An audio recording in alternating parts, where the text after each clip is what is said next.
সুপ্রিয় দর্শক শ্রোতা, গাছপালার জন্য কাঠের কয়লা থেকে পোড়ানো ছাই, যেটাকে উড অ্যাশ বলি আমরা, একটি অত্যন্ত উপকারী প্রাকৃতিক সার ও মাটির পরিপূরক পদার্থ। এটি প্রাচীনকাল থেকেই কৃষিতে ব্যবহার হয়ে আসছে। আজকের এই ভিডিওতে দেখবেন বিস্তারিতভাবে এর উপকারিতা, ব্যবহারের নিয়ম এবং সতর্কতা।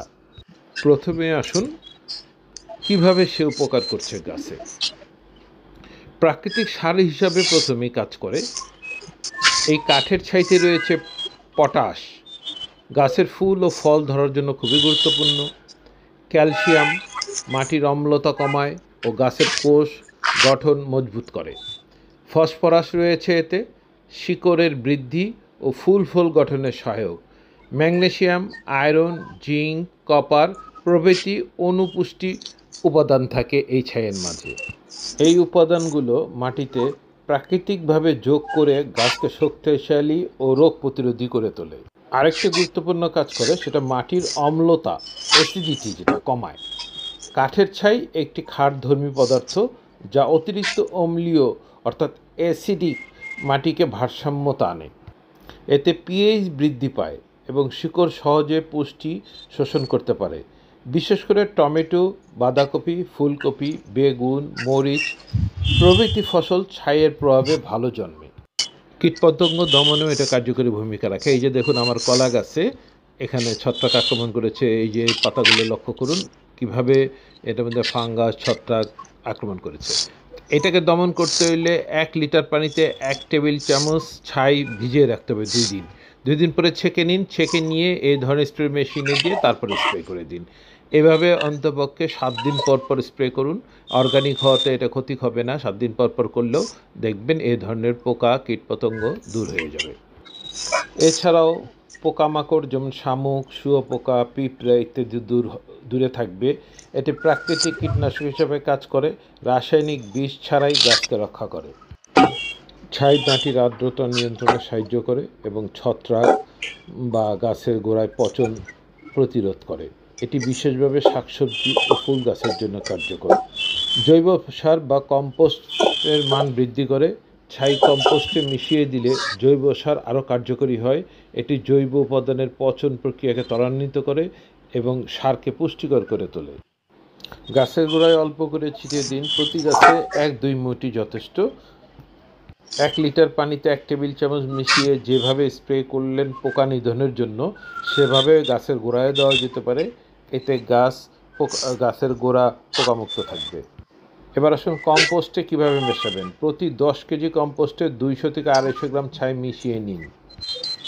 সব ধরনের গাছে এভাবে ছিটিয়ে দিন। আপনার বাগানে যত গাছ আছে সমস্ত গাছগুলিতেই এভাবে ছিটিয়ে দিন। বিশেষ করে এই যে বৃষ্টি বাদলের সময় নয়, বৃষ্টি বাদল যখন শেষ হয়ে যাবে তখন সমস্ত গাছগুলিতে এভাবে ছিটিয়ে দিন। তাতে গাছে পোকা মাকড় থেকে আক্রমণ থেকে গাছ রক্ষা পাবে। আরেকটি গুরুত্বপূর্ণ বিষয়, ছাই যেভাবে খুশি সেভাবে ব্যবহার করলে চলবে না, এটা পরিমিত ব্যবহার করতে হবে। যদি অতিরিক্ত ছাই ব্যবহার করেন তাহলে মাটির পিএইচ অতিরিক্ত ক্ষারধর্মী হয়ে গাছের ক্ষতি হতে পারে। তাই পরিমিত ব্যবহার করবেন। আমি দেখিয়েছি একটি হাফ ড্রামে 1 মুঠ থেকে 2 মুঠ ছাই ব্যবহার করবেন, এর বেশি নয়। সেই অনুপাতে যদি ছোট পাত্র হয় তাহলে ওইভাবে কমিয়ে দিবেন। আর একটা জিনিস খেয়াল করতে হবে, কয়লা বা কাঠের প্লাস্টিক যেন প্লাস্টিক আছে কিনা, রং বা রাসায়নিক মিশ্রিত থাকলে সেই ছাই ব্যবহার করবেন না। এগুলো কিন্তু বিষাক্ত, এগুলো গাছের জন্য উল্টো ক্ষতিকারক হয়ে দাঁড়াবে। ছাই প্রয়োগের পর রাসায়নিক সার বা কীটনাশক একসাথে দিবেন না, অন্তপক্ষে 2-4 দিন গ্যাপ দেন।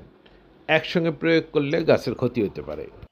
যেসব গাছগুলো আমরা মালচিং করে রাখি, বিশেষ করে লতা পাতা, গাছ লতা পাতা দিয়ে মালচিং করলে কিন্তু নিচে অনেক সময় কেঁচো সহ বিভিন্ন কীটপতঙ্গ বাসা বাঁধে।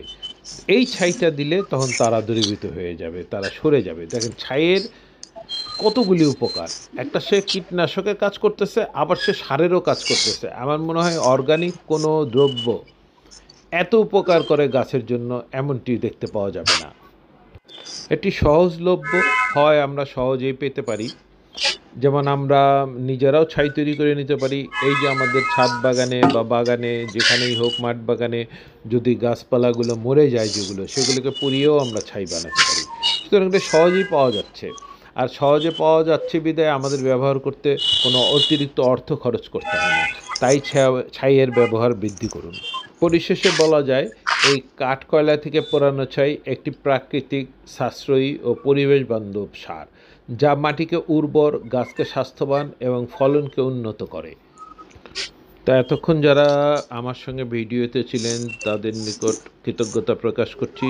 সেই সঙ্গে আশা করছি এখনও যারা আমার চ্যানেলটি সাবস্ক্রাইব না করে থাকেন, অনুগ্রহ করে নেবেন। দেখা হবে পরবর্তী কোনো ভিডিওতে। সেই পর্যন্ত সুস্থ থাকুন, ভালো থাকুন, এই কামনায় আমি জাহিদ আহমেদ আমার ইউটিউব চ্যানেল জাহিদ ইটিসি থেকে এখনকার মতো বিদায় নিচ্ছি।